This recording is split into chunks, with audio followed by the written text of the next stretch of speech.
I mean, this is the second year in a row that the Tottenham manager roasts the team and the foundations of the team and the front office and the fans before the end of the season. I think it's a little bit priorities all over the place. I think specifically doing this after this game that had such a particular caveat is a little untimely. Untimely for who? Yeah. For the message that you want to send, given about broken foundations and stuff like that. Why now in this game when really a lot of Tottenham fans wanted Tottenham to lose because of the specific caveat of the situation? Had they been winning, the foundations he wouldn't be talking about the broken foundations at the club. And a lot of the winning starts from his tactics and starts from his player selections. I know he has injuries and stuff like that, but you couldn't be more wrong in my eyes. I get where you're coming from, but you're talking about someone who wants to build a foundation. Think back to 2020 when Mikel Arteta takes over Arsenal. You're not just building a tactics foundation. You have to go out and get new folks at the club, new people to work, everywhere from reception all the way to the assistant coaches that care about the badge. But if you've got fans, you've got front office people saying you want your team to lose. You've already lost. You're not a big club if you want your team to lose so that your local rival doesn't win. I disagree because there were situations similarly with Boca and River in Argentina, and this has probably happened all around the world. It happened with Lazio and Roma, and that doesn't make you, when you're out of a title fight, I don't know if it makes you more or less a bigger or smaller club because you don't want your rival to walk away with a trophy. If you need to lose in order for your rival not to win, you've already lost, and your rival's already won. Yeah, but that's just you've the lost caveat the bigger of the situation picture. of the title race. I understand what you're saying, and especially from a professional situation where you have a manager that's literally his job is to help this team win, and the players themselves, they want to win. Clearly, they wanted to win yesterday. And that process takes more than a year, no? And I completely agree, but to hang people out to dry like that in a moment where the situation was just so particular for one specific reason.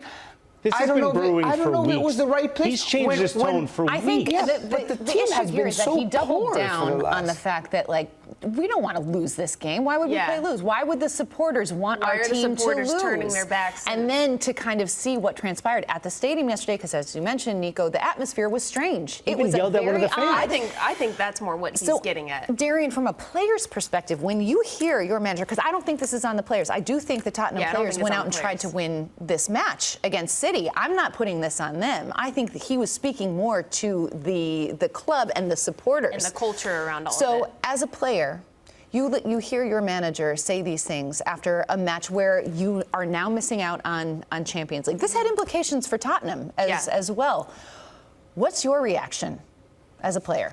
I mean, I understand. I'd rather my coach go out and be honest and call out what the issue is. I know you may disagree, but for me, the way I interpreted what he was saying is that it's more the supporters, the energy at the stadium. Why are we talking about throwing a game? We're professionals. We've all worked our entire lives to get to this point. What's this energy? Why would we ever do this? There's repercussions to us losing this game, regardless of what you want in the immediate. So I don't mind it. I'd rather my coach go out and be honest and say what the issue is, and he did. I mean, not outwardly, but he alluded to it. And I don't think it's anything to do with the players because, as we said, they really fought. They came out, showed up in this game to the best that they could, didn't get the win, but I'm here for it. I like that he came out and said that. I think because Ange's doing such a good job, or at least towards, let's call it 65% of the season, because Tottenham have been in a pretty downward spiral. But before the foundations of the club were at question. Is that not a reality? Maybe now is just when it became clear to him. Remember, he's not from England. He didn't grow up a Tottenham fan. This man has to walk past an empty trophy case every day he goes into the office. And now your fans want you to lose. When you have a potential to get into Champions League, he's right.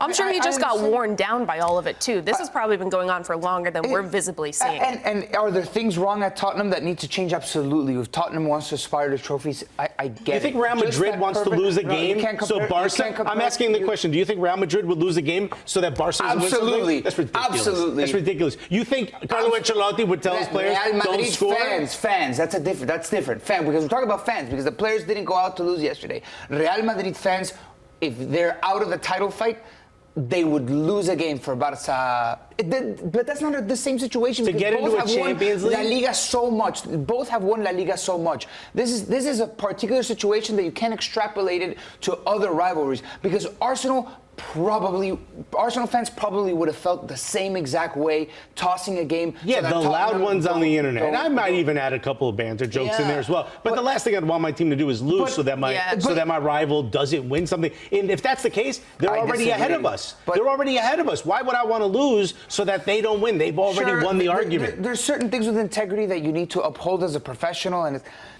look, I get it.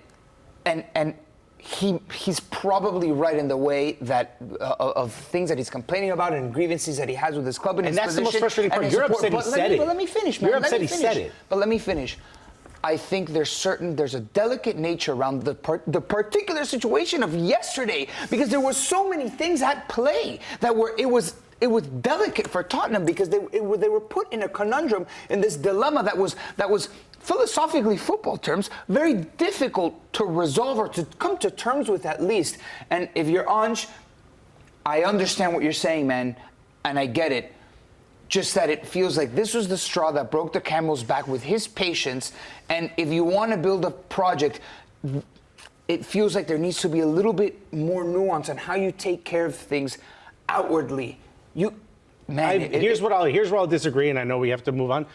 You have to set a tone. If you're going to be the manager that facilitates and executes a plan over the stretch of a few years, you have to set a tone, not just with your director of football, not just with the front office, not just with your players, but also with the fan base. Demand more of yourself if you're a Tottenham fan. Demand more of your club if you're a Tottenham fan. Expect more. Raise the levels at every step of the way, because you need to win. Demand more of yourself when you're in a downward spiral and the only teams that you beat are in the bottom half of the table. Did you see the clips of him yelling at players, pass the ball forward, stop passing it backwards? He's demanding more of his players. He's playing a high line and he gets exposed. That's his style. Okay, then you have to learn adaptability as well. There's a lot falls on the manager as well. You're losing a bunch of games, man. You wouldn't have been put in this position, and the fans would have been asking for you to lose this game particularly.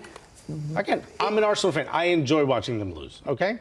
But if you're trying to set up a plan, Mikel Arteta and Edu had the same thing happen to them when they lost the first few matches of the season, coming out from a fairly successful season previous because you won an FA Cup, and everyone's saying, you need to change it up. We need to go get a striker. You need to change the way you're playing. You need this. And they stood 10 toes. I was going to say it sounds Matt Hood now, but they stood on business, if you will, and said, no, this is our plan going forward, and we're going to stick to it. And look, they're bearing the fruits of that now. You need to do this. You need to restructure everything if you're the manager of Tottenham. And it starts with demanding more of everyone around the club, including the fans.